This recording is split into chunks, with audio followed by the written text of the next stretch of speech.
Bismillahirrahmanirrahim. Assalamualaikum warahmatullahi wabarakatuh. Selamat Waalaikumsalam malam warahmatullahi semuanya. wabarakatuh. Jumpa Selamat malam. lagi di Bipolar, bicara podcast di luar nalar. Ya, Oke. kali ini saya punya tamu spesial ya. Kalau kemarin kita bicara tentang introvert ya. Nah, saya bawa spesial tamu saya ini orang yang saya nilai tidak ada introvertnya sama sekali ya. Orang yang saya lihat di masyarakat luas, di lingkungan sehari-hari itu selalu membawa suasana menjadi mencair. Jadi wah rame lah pokoknya ya.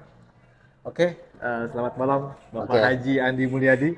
Selamat malam Pak Ian. Assalamualaikum warahmatullahi wabarakatuh. Perkenalkan nama saya Andi Mulyadi. Kalau di lingkungan kerja saya dipanggil Pak Haji mungkin ya. Mungkin teman-teman aja memberi gelar itu. Hmm, Sekalipun saya sebenarnya memang udah pernah berangkat haji ya. Cuman hmm, itu gelar dari teman-teman aja. Sebenarnya saya sih dipanggil Andi aja.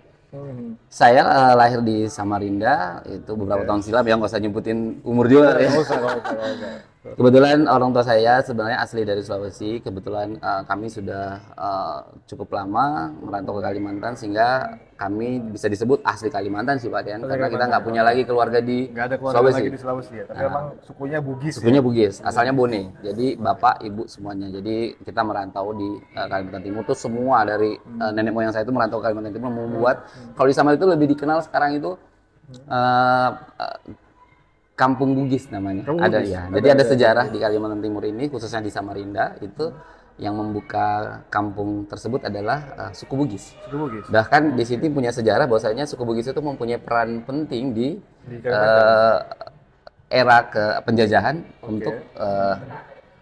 apa kerajaan Mula Warman. Melawarman. Oke, Jadi oke. dianggap mempunyai peran penting. Makanya diabadikan di Kampung Bugis itu ada beberapa momen bersejarah. Ada salah satunya adalah Kampung Tenun. Itu target wisata juga, ada makam Daeng Mangkona, Oke, oke. satu Oke. apa namanya petinggi Bugis di situ. Makamnya juga dijadikan taman budaya juga. Kemudian ada Masjid Siratal Mustaqim, masjid tertua di Kalimantan Timur. Oh, Sampai oke. sekarang bangunannya belum ada yang mungkin teman-teman semua mungkin bisa melihat searching di YouTube, mungkin sekarang sudah banyak banget di Google, itu salah satu peradaban yang tertinggal di Kalimantan Timur yang Oke. cukup Oke. banyak diminati oleh masyarakat untuk berkunjung ke sana. Hmm. Ada lagi Kampung Ketupat juga, itu Oke. juga rata-rata banyak destinasi destinasi wisata yang bisa Hmm. eh, dinikmati gitu di situ. Gitu. Jadi mungkin teman-teman sana yang ada di rumah mungkin bisa jalan-jalan ke Kampung Bugis karena Kampung banyak Bugis. sekali tempat-tempat Iya. wisata di situ yang bisa kita kunjungi dan tempat bersejarah. Iya. Nah, Jadi walaupun saya sudah lama berteman, bersahabat, dan rekan kerja dengan Bapak Haji Andi Mulyadi ini, saya juga baru tahu malam ini sejarahnya ternyata seperti itu ya. Kalau beliau itu adalah keturunan Bugis ya, dan beliau ternyata tinggal di kampung Bugis dan sebagainya, itu saya baru tahu itu teman-teman. Nah, dengan tadi mukadimah ya atau opening ya, kita bisa lihat ya. kita santai ya, Kata-kata yang keluar itu banyak sekali ya, berentet gitu. Nah, lancar kali ya. lancar sekali kan, itu bisa lihat loh.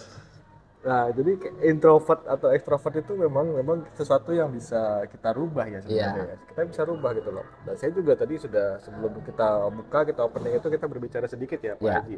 Kalau Pak Haji itu ternyata introvert ya di keluarganya. Sebenarnya pada dasarnya saya itu introvert ya dari kecil karena kita di Bugis itu ya Pak, ini salah satu adat juga, dan ternyata ada korelasi dengan agama bahwasanya Oke. ketika kita dihadapkan pada situasi Bugis itu kan identik dengan harus selalu ngumpul. Ah, Kumpul oke. keluarga itu sering banget. Jadi saya suka Iya. itu. Jadi ketika kita kumpul keluarga itu kita untuk yang anak berusia belum dewasa sebaiknya jangan berbicara ketika orang tua lagi berbicara. Oh, adatnya Nah, adatnya kental seperti kental itu. sekali ya. Ya. Iya, oke, Jadi oke, kita oke. orang tua memesankan kita bahwasanya ketika orang tua lagi berbicara sekalipun kita ngumpul, anak-anak Jangan jangan berbicara. berbicara. Oke. Cukup mendengarkan. Cukup mendengarkan. Tapi ketika diminta untuk berbicara silahkan berbicara. Nah, itu saya tanamkan sampai sekarang. Oke. Nah, dari situlah ketika saya karena yang mempengaruhi diri kita itu adalah satu, yang pertama adalah background Background keluarga kita, keluarga. di mana kita berada, kemudian lingkungan, Oke. seberapa lingkungan mempengaruhi pribadi kita, karakter kita, personality kita itu sangat cukup besar kalau menurut saya. Iya, Nah, oke. saya terbentuk akhirnya ketika saya keluar dari lingkungan rumah, saya Arti, banyak mengenal. tunggu dulu. Ya, Berarti artinya ketika di lingkungan keluarga itu justru malah membentuk pribadi yang sulit berbicara ya berarti ya. Bukan sulit berbicara, tapi kita ada batasan, ada Ada batas, aturan. ada Itu cukup boundaries. bagus menurut saya. Oke. Nah, jadi dengan itu akhirnya membentuk saya. Tapi ketika saya berada di luar, saya ngelihat ke orang tua saya patokan saya selalu adalah satu, itu orang tua saya. Oke. Karena beliau yang menanamkan pertama kali yang membentuk karakter saya seperti sekarang. Oke. Itu orang tua saya. Yang pertama itu. Karena beliau selalu berpesan, ketika lu berada di luar sana, pastikan lu bermanfaat buat orang lain. Oke. Itu. Jadi di mana kamu berada, sebisa mungkin kamu menjadi manfaat buat orang lain. Oke. Karena di situ adalah penilaian manusia terhadap kamu. Ketika kamu membawa diri, pandai membawa diri, itu hasil kamu. Sebisa mungkin kamu di luar sana harus bermanfaat. Jangan pernah kamu pulang ke rumah tuh membawa berita buruk. Saya mungkin orang-orang yang mengenal saya, mungkin saya tidak pernah berantem di kampung, tidak pernah mungkin. Karena orang tua saya selalu jangan pulang ke rumah kalau kamu bawa masalah. Oke, oke. Nah, seperti itu. Iya, Kalau kamu ke rumah, kalau kamu bawa masalah, berarti kamu ada sesuatu yang kamu lakukan kesalahan di Oke, luar. oke. Dan belum selesai. Bapak tidak akan bela kamu. Nah, kalau kamu bersalah, tapi kalau kamu benar, saya akan bela sampai kapanpun saya akan bela. Sampai ke yang hati. Karena kamu anak saya, tapi ketika kamu melakukan kesalahan di luar, saya tidak akan bela. Nah, jadi itu yang selalu saya tanamkan. Nah, jadi ketika saya berada di luar, saya pegang itu semua. Jadi saya kemana saja, mau lingkungan itu, lingkungan agama, lingkungan preman, semua saya rangkul. Saya tidak pernah memilih-milih yang namanya komunitas, itu tidak pernah, Pak Rian. Jadi akhirnya itu yang membentuk saya. Jadi saya bisa bergaul dengan siapa saja gitu loh. Nah, jadi dari situlah yang tadinya saya introvert, saya banyak bergaul dengan semua kalangan. Jadi saya bisa tahu dari situ membentuk pengalaman saya dan membentuk karakter saya seperti sekarang gitu loh. Jadi saya bisa membedakan mana yang kira-kira yang perlu saya ambil dari komunitas yang pergaulan saya itu, yang mana yang tidak gitu loh. Karena itu yang membentuk karakter kita kan. Apa yang kita pernah temui? Oh, saya pernah temui seorang pecandu narkoba. Oke. Dari pecandu narkoba itu apa yang bisa saya ambil? Orang tua saya sudah pesan, jangan bawa masalah kalau kamu pulang ke rumah. Oh, ternyata narkoba ini bawa masalah. Oke. Jadi saya cukup mengetahui itu. Setelah saya tahu, saya bergabung. Tapi saya tidak pernah mengucilkan mereka pecandu narkoba loh. Bahkan saya rangkul. Jadi ketika saya berada di luar sana, karena dulu, Saya coba gitu ya. dan tidak pernah dicoba, Pak. Jangan sampai. Jadi jangan sampai pernah mencoba-coba, karena sesuatu yang kita coba akan menimbulkan satu efek ketagihan. Itulah yang menjadikan kita terbawa dalam arus. Kalau kita tidak bisa mengontrol diri kita, kita terbawa. Jadi kenapa saya selama ini itu saya bisa masuk ke semua kalangan. Oke. Dari kalangan yang saya bilang tadi, mau dia peminum, semua saya ini. Saya pengen masuk situ, saya pengen membawa perubahan buat mereka. Oke. Jadi karena jangan kita terbawa oleh mereka.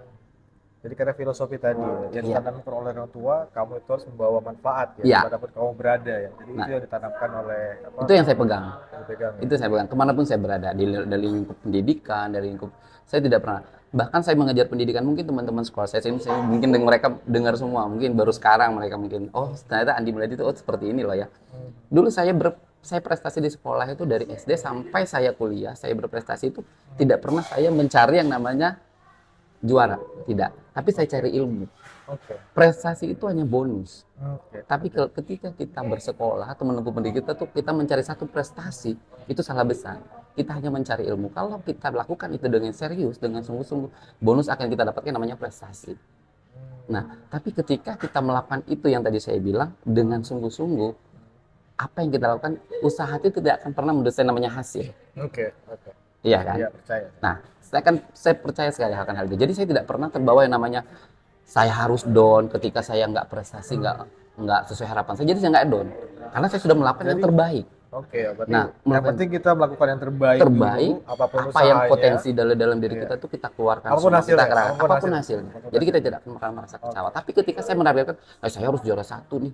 Ketika saya tidak bisa mencapai itu, akan ada muncul rasa kecewa, akan muncul rasa marah. Akhirnya dengan segala macam cara, akhirnya saya menghalalkan. Oh, saya memusuhi teman saya, bisa saja saya mencelakai teman saya karena saya ingin terlihat lebih baik di antara mereka gitu. Nah, itulah yang saya tanamkan. Saya tidak pernah. Jadi meskipun di sekolah itu banyak, kita kan dalam menempuh pendidikan itu banyak sekali. Kalau menurut saya orang yang berprestasi, kita harus sadari itu. Tapi siapa yang lebih bisa Oke. menonjol itu dari usaha mereka masing-masing. Nah, usaha inilah nanti yang akan membedakan. Misalnya saya sama Paren mungkin secara level IQ mungkin sama ya, tapi ada satu hal yang berbeda. kita harus cari tahu. Oh mungkin Pak Rian, mungkin karena beliau anak orang kaya, segala fasilitas ada. Kalau di zaman kita kaya. kaya apa dulu ya? Saya juga kaya. Saya juga kaya, Pak. Baru maksudnya kaya hati. Saya tidak kaya harta gitu. Nah, jadi disitulah saya tumbuh dalam diri saya, Pak. Jadi jangan pernah mengejar yang namanya prestasi. Oke. Itu jadikan motivasi. Prestasi itu adalah bonus. Tapi usaha yang maksimal kamu lakukan itulah yang menjadi fundamental modal kita untuk menatap hidup ke depan. Nah, jadi itu terbawa sampai sekarang ketika saya bekerja, ketika saya berumah tangga, ketika saya menjadi suatu memegang satu tanggung jawab. Even itu saya menjadi salah satu ketua lembaga, itu menjadi sebuah modal utama. Nah, yang selama ini yang saya bilang tadi adalah modal saya ketika saya mempunyai modal ini, saya kemanapun bisa menempatkan diri saya gitu loh. Jadi tidak ada dalam kamus istilah saya itu saya dalam kondisi stres, dalam kondisi depresi.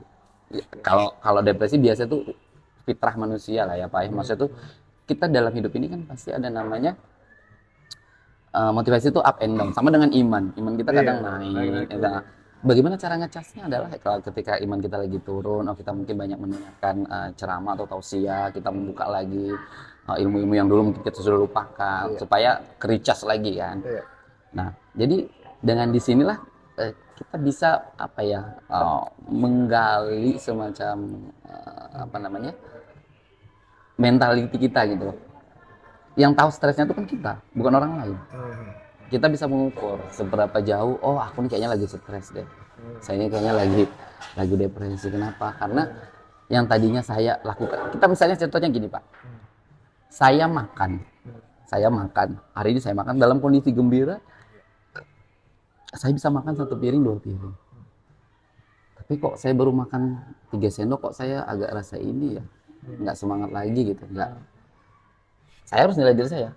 Oh, kayaknya ada sesuatu nih. Apakah saya selalu sibuk ngurusin pekerjaan sehingga saya lupa makan, sehingga ini apa beban pikiran saya terlalu besar. Itu. Jadi kita harus mengontrol diri, kita mengukur diri kita sejauh mana mentality kita itu mengalami gangguan atau tidak. Ketika itu sudah terjadi, kita harus cepat-cepat nih kontrol diri kita. Jangan sampai kita terbawa situasi itu lebih dalam. Betul. Jadi kalau saya garis bawahin, saya ambil kesimpulan ya. Jadi seorang Haji Andi Mulyadi itu kenapa dia bisa sebegitu membawa suasana ya, artinya bisa bergaul dengan siapapun. Yang pertama dibentuk dari keluarga. Yang kedua adalah lingkungan, dan yang ketiga adalah berpikiran positif. Jadi apapun yang kita lakukan itu, beliau ini tidak memperdulikan hasil ya. Yang penting usahanya sudah maksimal, apapun hasilnya itu ya terserah gitu ya. Yang penting usaha kita maksimal. Jadi, karena walaupun kita hasilnya tidak baik atau hasil tidak sesuai harapan kita akan punya kepuasan tersendiri. Itu ternyata batas saya di situ gitu loh. Mungkin nextnya kita bisa lebih baik lagi. Nah, itu justru jadi introspeksi diri kita. Justru yang sakit adalah ketika kita gagal, kita tidak bisa mencapai target kita down, dan yang kita sesali itu apa? Ternyata kita tidak berusaha dengan maksimal gitu loh. Ini yang menarik ya. Saya di lingkungan kerja ya. Di lingkungan kerja itu kalau kita bekerja di industri oil and gas ya. Itu ada masa peak and down ya. Itu udah biasa lah. Ya selama karir saya di dunia oil and gas itu kan memang kita pernah merasa sangat oil price down itu di 2015 ya. Kita ketir. Saya korbannya Pak. Ada kemungkinan kita ini reses atau ini ya, kena PHK ya. Tapi ada satu hal gitu loh.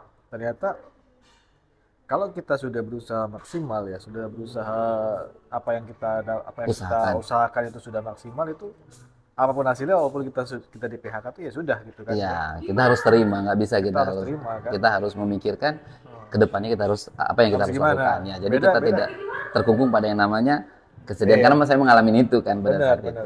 Jadi kita tidak pernah menyelesaikan, jangan pernah kita menganggap rezeki saya ini hanya putus di sini saja. Nah, yang saya garis bawahin adalah dan yang menyakitkan adalah ketika kita di masa itu ya, ternyata kita tidak mengusahakan maksimal loh. Maksimal. Kerja kita maksimal. Wah, ada beberapa lah. Saya tahu di lingkungan kerja, Ya, betul sekali. di lingkungan kerja itu pasti sesuatu ada Ya. yang kita punya good influencer Ya. dan kita juga punya bad influencer kan. Pasti ada lah itu. Yang akan kita sesalkan adalah kalau kita terpengaruh sama si bad influencer ini Iya. ya. Dan kerja kita udah nggak benar Nggak dan mau. kita kena PHK, itu rasanya Rugi sendiri. rugi sendiri dan kita kan menyesal sekali gitu Ya. loh. Itu yang saya tanamkan ya. Jadi apapun kita, usaha kita mau dinilai baik ya atau mau dinilai jelek, yang penting yang kita lakukan sudah maksimal gitu Maksimal. kan. Jadi Pak, saya mau kasih tips juga buat teman-teman yang di luaran sana, bukan hanya pekerja oil and gas saja ya yang mengalami hal yang serupa. Mungkin di luar sana banyak pekerjaan yang lebih berat dibandingkan dengan oil and gas. Cuman bagaimana cara kita menyikapi sebuah tanggung jawab? Itu bagi saya adalah tanggung jawab. Karena tanggung jawab di sini adalah kita bekerja di instansi kepegawaian, kita berarti mempunyai tanggung jawab dan hak. Jadi saya sebelum menuntut hak saya harus menjalankan kewajiban. Karena ketika saya bekerja, bukan perusahaan nyari saya, tapi saya yang melamar perusahaan. Otomatis saya yang butuh Ketika pekerjaan itu. saya bekerja, sekali. Nah. Ketika saya bekerja, Ketika saya bekerja, saya mempunyai hak dan tanggung jawab. oke, Jadi saya akan menuntut hak saya tunaikan dulu kewajiban saya sebelum menuntut hak saya. Karena apa saya bilang tadi? Ketika saya bekerja, bukan perusahaan cari saya, tapi saya cari perusahaan. Saya melamar ke perusahaan, bukan perusahaan langsung manggil saya kan? Tidak. Saya melalui proses membuat lamaran. Saya harus nih. Otomatis di sini adalah saya berarti mencari perusahaan. Saya butuh perusahaan tersebut. Otomatis perusahaan memberikan. Ini menarik nih, ini menarik ya, ini menarik teman-teman. Ini pola pikir yang menarik ya. Jadi gimana ya kita ngomongnya ya. Jadi kita yang butuh perusahaan ya. Memang dengan skema perekrutan di perusahaan Ya. Mungkin employee akan berpikir kita lah yang dibutuhkan perusahaan. Ya, benar. Betul nggak? Itu kalau saya tidak berpikir seperti itu. Ketika saya berpikir seperti itu, nanti yang akan saya utamakan adalah hak saya. Oke. Saya tidak mau dengan itu. Ini masuk buat. Nah, saya tidak mau kalau ini prinsip pribadi saya. Karena apa?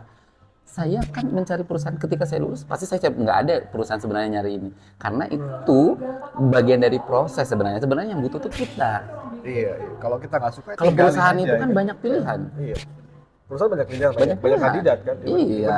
Saya lebih suka kalau lu udah nggak suka, kalau lu memang udah setengah-setengah, lu Ya. tinggalin aja. Ya, tinggalin. Jadi seperti itu Pak, daripada Saya lebih nggak suka gini Pak Eki.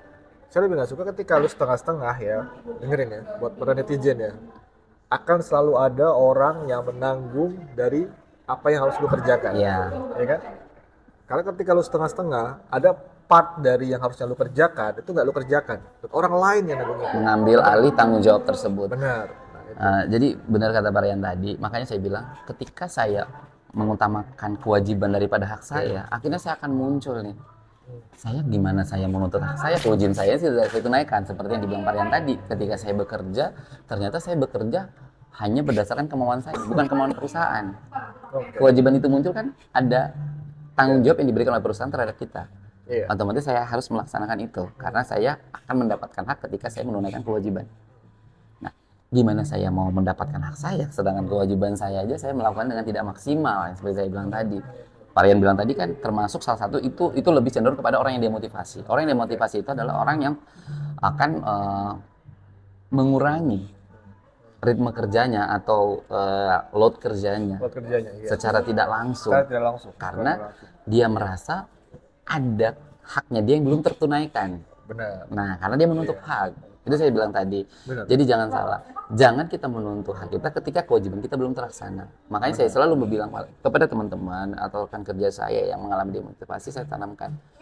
Ketika kita melakukan sudah yang terbaik, kewajiban kita sudah kita tunaikan, apapun hasilnya, kita harus terima. Dalam artian, kita mempunyai yang namanya manajer.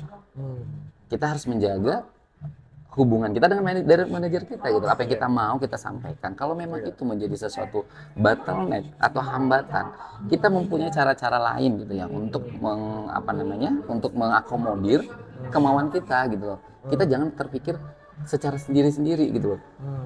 Jadi itu menjadi beban, justru menjadi beban buat kita. Karena Iya. apa? Karena kita memikul sendiri. Teman kita paling hanya bisa memberikan, ya kita sama ya, aku juga mengalami hal sama. Jadi bukan solusi yang kita dapat. Kalau saya tidak mau, sekalipun saya mengalami hal yang sama, saya akan memberikan eh, apa namanya motivasi yang positif. Karena apa? Kita jangan memberikan orang lain itu masukan Yang jelek. sama, sama dengan yang kita alami, nggak bisa. Nggak bisa ya? Karena kita kan berbeda. Mungkin dia tidak bisa melewati masa itu, tapi saya bisa. Iya.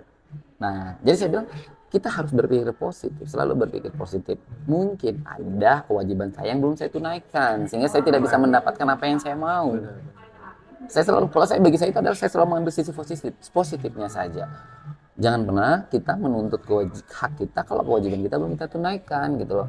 Nah, itulah kebanyakan orang berpikir, apalagi dengan biasanya yang demotivasi itu siapa sih?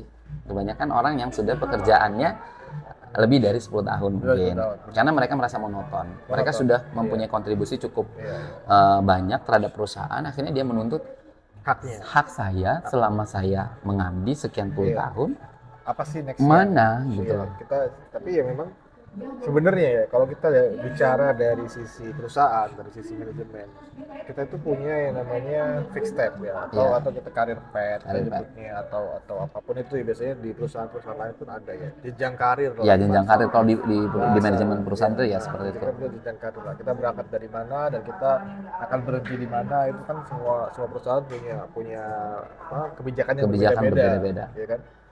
Dan memang kadang ya itu yang kita sulit ditemukan titik temunya ya, karena Iya. memang ketika kita pengen sesuatu, oh ternyata kebutuhan perusahaan itu lain gitu kan, Tidak sesuai. tidak sesuai gitu kan. Nah itu apa menurut Pak Haji, kita punya tips apa di situ ketika kita sudah 10 tahun ya, kita keluar dari introvert sedikit Ya. ini menarik ya, ketika kita sudah 10 tahun bekerja, seperti 10 tahun, dan kira-kira itu kerjaan kita ya itu aja monoton ya, itu rasa demotivasi pasti ada ya. Tapi Ya. untuk tackle itu gimana? Kalau saya sendiri ya menghadapi situasi seperti itu adalah cara saya adalah seperti ini, Pak.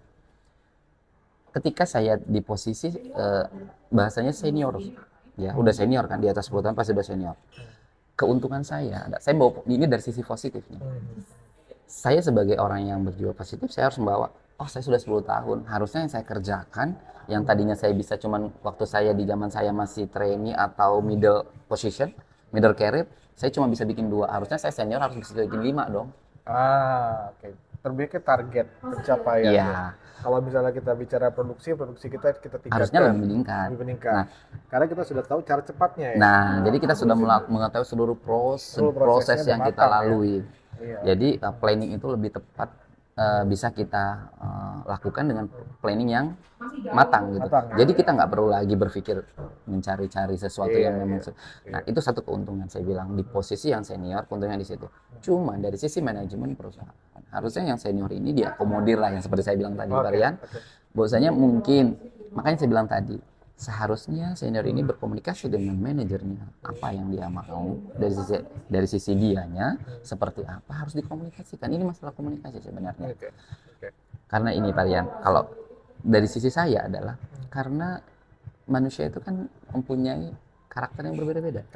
Nah, jadi saya bilang tadi ada mungkin dari satu karyawan ini yang sudah senior ini mungkin ada jiwanya di tidak di line of management gitu. Betul. Dia mempunyai fashion yang technical. Iya. Jadi dia tidak tertarik untuk tawaran menjadi line of management. Nah, dia lebih tertarik dari sisi technical misalnya. Otomatis cara saya apa? Kalau kamu tidak ngomong dengan manajer kamu, Benar. itu tidak akan ada solusi. Iya. Tapi ketika lu ngomong, Pak, saya lebih baik saya ngambil dari ini aja deh technical. Dan perusahaan itu sebenarnya harus memberikan ruang buat mereka-mereka yang dengan berbagai pilihan. Jangan hanya satu. Ketika kita berada di posisi puncak senior itu kan, jadi posisi itu adalah seperti rumus segitiga gitu. Iya. Semakin di atas itu, kalau kita posisi baru itu, sedikit. nah kerjaan sedikit, tanggung jawabnya yang besar. Betul, kayak filter ya. Sebenarnya sih kalau saya bilang posisi ya, sebuah posisi ya. Orang itu kan makin puncak makin sedikit kan ya. Kerjanya sedikit tapi tanggung jawabnya yang besar. Tapi saya tidak bilang juga makin puncak makin sedikit kerjaannya. Ya, enggak, maksudnya mungkin semakin ke puncak kali. Ya, jadi lebih gini Pak. Misalnya kita namanya perusahaan kan ada selaku pelaku eksekutor. Iya, namanya. betul. Nah, jadi yang eksekutor ini kita bilang tadi pekerjaan yang banyak dilakukan pekerjaan fisik adalah di eksekutor kan. Nah, itu saya bilang tadi rumus Iya, segitiga. iya. Semakin kamu naik, harusnya pekerjaan kamu yang sedikit. Betul. Jadi kontribusi kamu akan berubah menjadi tanggung jawab. Nah, tanggung jawab ini kan di cover dengan namanya sistem. Jadi kamu cukup menjalankan sistem. Betul. Nah, cuman masalahnya kan tidak semua orang yang mau di situ gitu loh. Benar. Fashionnya orang tuh beda-beda. Nah, jadi perusahaan harus siap dengan mengakomodir gimana caranya supaya saya mengakomodir anak buah saya ini yang mempunyai fashion ini tuh harus ada jalur. Nah, jadi harus ada, jadi win-win solution gitu. Kalau bagi saya Pak, bahkan bukan berarti saya ini ya, ini secara general, it's not specific dari satu company gitu. Jadi harus ada ruang. Sama seperti dulu saya pernah juga bekerja di salah satu sebelum saya hire di salah satu perusahaan ini, saya juga pernah ada di satu perusahaan meskipun saya tidak lama, tapi saya melihat perusahaan itu mempunyai prospek ternyata sampai sekarang pun masih berdiri. Oke. Masih berdiri sampai sekarang. Oke. Dan saya compare lah dengan diri saya. Hmm. Saya masih seperti sekarang. Betul. Ternyata ada teman saya yang satu angkatan dengan saya dulu levelnya manajer untuk wilayah Kalimantan. Kalimantan. Nah, apa yang berbeda saya bilang? Berarti kan ada skup sistem manajemen yang berbeda. Benar. Nah, apakah di sana ada penawaran pilihan yang lebih banyak? Apakah pesaingnya lebih sedikit? Ataukah di tempat saya yang sekarang peluangnya lebih sedikit, saingannya banyak? Ya. Nah, Tapi saya kalau itu perusahaan pilihan. itu perusahaan kecil itu kan kita orangnya itu aja. Itu kan. aja. Nah, Tidak ada regenerasi. tapi saya berpikiran positif Chat, aja. ya. Saya kembali lagi saya bilang balik positif. Saya tidak mengejar yang namanya apa ya? eh, apa posisi. Di sini saya bekerja berdasarkan saya mencari apa sih inti dari saya bekerja adalah uang. Oke. Itu pertama sekali mengenal uang, uang. tanggung jawab. Nggak Karena bisa di balik itu dipungkiri. saya ada tanggung jawab. Saya harus mencari nafkah segala macam. Nah, dari sisi ini ketika saya sudah menjadi satu yang apa namanya pelaku senior tadi, bahasanya senior tadi, Betul. apa yang harus saya lakukan? Ketika saya di posisi, oh saya udah mentok dengan karir ini, saya tidak bisa ngapa-ngapain, tapi saya harus lakukan dulu dengan komunikasi dengan manajer saya. Iya. Saya maunya seperti ini, Bapak. Iya. Saya maunya seperti ini. Terlepas dari dia mau merealisasikan apa dari kemauan kita, itu sudah hak prerogatifnya bos kita atau perusahaan. Kita tidak bisa memaksakan itu. Tapi kita memberikan pilihan. Memberikan gitu loh. pilihan. Nah, jadi saya lebih positifnya ke situ. Yang kedua, saya tidak akan mengorbankan orang lain hanya untuk Kepentingan saya. kepentingan saya. Kepentingan pribadi. Saya kan misalnya contohnya kepentingan saya adalah saya ingin mencapai karir yang ini, tapi saya korbankan teman-teman saya. Saya demotivasi, saya bekerjanya nggak maksimal, otomatis kerjaan saya di-take oleh teman saya. Tadi ya. Otomatis kalau saya berpikir, saya akan memakan keringatnya orang. The point. Nah, Itu jadi tadi. di situ yang selalu saya tanamkan dalam diri saya. Saya sebisa mungkin, tadi seperti yang di awal saya bilang, ketika kamu berada di satu lingkungan, kamu kalau bisa memberi manfaat, bukan memberi mudarat buat orang lain. Iya. Nah, balik lagi ke seperti yang saya bilang tadi kan, saya tidak mau dengan itu sekalipun, makanya saya bilang, saya sekalipun berada di posisi yang tidak enak sekalipun, saya berusaha untuk saya tetap nyaman. Oke. Nah, jadi saya nggak pernah, makanya saya bilang, lebih baik saya yang dizolimi daripada saya menzolimi orang lain. Lebih baik saya yang yang dirugikan saya pakai daripada saya merugikan orang lain. Oke. Saya lebih menanamkan itu. Karena kalau saya merugikan, berarti saya diuji dengan kesabaran. Bagaimana cara mengolah kesabaran saya. Tapi ketika saya merugikan orang lain yang akan kena impact-nya, dosanya saya yang nanggung gitu. Nah, saya selalu larikan ke sana Pak. Jadi nggak pernah berpikir ke arah yang negatif, nggak pernah. Makanya buat teman-teman yang kemarin yang mungkin banyak, saya tuh jujur Pak. Banyak sekali saya ini sebenarnya mungkin keluarga saya mungkin pada nonton juga. Sebenarnya kalau saya itu bahkan istri saya itu sering bilang gitu. Kayaknya setiap orang nelpon kayaknya konsultasi mulu, dibuka aja di luar di situ di rumah. Oke. Jasa konsultasi. Jasa konsultasi. Ya. Karena gini Pak, karena saya itu karena memang yang seperti saya bilang di awal, saya harus memberikan manfaat buat orang banyak. Sekalipun itu kadang orang konsultasi masalah rumah tangga. Jadi masalah rumah tangga, masalah karir, masalah kehidupan sosial itu tuh kadang-kadang banyak yang bertanya kepada saya, teman saya, keluarga saya, semua itu yang tahu saya pasti dia meminta masukan itu. Oke. Dari situlah saya belajar pengalaman gitu. Oh ternyata kalau orang ini kita harus begini loh Iya. memberikan saran gitu. Jadi Mungkin teman-teman masuk ya, message-nya masuk ya. Apa yang disampaikan oleh Bapak Haji Andi Mulyadi ini masuk ya. Oke, jadi untuk part satu dalam bipolar ini kayaknya kita stop dulu, kita berhenti sejenak ya. Tolong komen yang banyak ya, tolong juga like, di-share videonya kalau teman-teman sebanyak-banyaknya ya. iya, kalau Sebanyak-banyaknya ya. teman-teman merasa video ini bermanfaat ya. Kemarin itu banyak yang menarik ya, ada yang komen ketika saya berbicara introvert itu, oh ternyata introvert tuh orang itu hanya memakai topeng. Jadi Iya. dia tidak berasa nyaman dengan dirinya yang memaksakan Memaksakan diri, diri, betul. membuat Iya, iya. sehingga dia tidak menjadi dirinya sendiri. Tidak menjadi diri sendiri. Ada yang seperti itu Iya. ya. Itu saya juga bahas Itu susah juga. banget hidupnya Susah banget. kayaknya. Nah, tapi ini kita bisa lihat sosok yang lain ya. Sosok yang katanya berasal dari keluarga dengan adat istiadat yang sangat kental, dengan apa namanya keterbatasan ya mungkin Iya. ya. Keterbatasan dalam artinya Saya kita keluarga yang punya sederhana. ya, bukan keterbatasan sederhana itu, maksudnya ruang lingkup karena kita dibatasin dalam berbicara, tapi dengan kepandaian dia bergaul, menyesuaikan diri, Ya, akhirnya bisa menjadi sesuatu sosok yang lain, ya. gitu kan? Ya, Merubah dari berubah, menjadi iya, jauh lebih baik lagi. jauh lebih baik lagi ya. Cuma bekal dasarnya itu adalah yang seperti saya bilang Nah, tadi. tadi, oke. Jadi jangan lupa share, komen sebanyak-banyaknya supaya kita lebih semangat lagi bikin videonya. Supaya kalau teman-teman Nanti suka, ada lagi tips-tips yang lain. kalau teman-teman suka dengan Bapak Haji Andi Mulyadi ini ya, kita akan invite terus pokoknya. Oke? Sip. Oke, Thank selamat you. malam. Ini kita Sukses selalu ya. Kita syuting. Motivasinya adalah selalu berpikir positif. Oke. Jangan pernah menyerah, utamakan tanggung jawab daripada hak. Nah, itu tadi. Insya Allah hidup kita akan berjalan mulus dan tidak akan ada hambatan di luar Oke. sana. Sehat Itu selalu. tadi. Itu tadi ya. Kita sudahin dulu, kita lanjut nanti. Kalau teman-teman suka, kita lanjut ke part 2-nya. Oke, Kita sip. istirahat dulu sejenak ya, teman-teman. Ini Pak Iklan Haji dulu. juga- Iklan dulu, Pak Haji perlu minum juga ini. Kayaknya Minum dia udah- saya habis ini. Kayaknya panas nih. Padahal yang ngomong tuh dia terus ya. Tapi bayangin, Bapaknya yang haus gitu. minum saya yang habis, punya dia masih utuh gitu kan. Ya, Sekarang nggak ada kesempatan minum kayaknya. Unik, oke. Terima kasih teman-teman. Ya, thank you. Sehat selalu.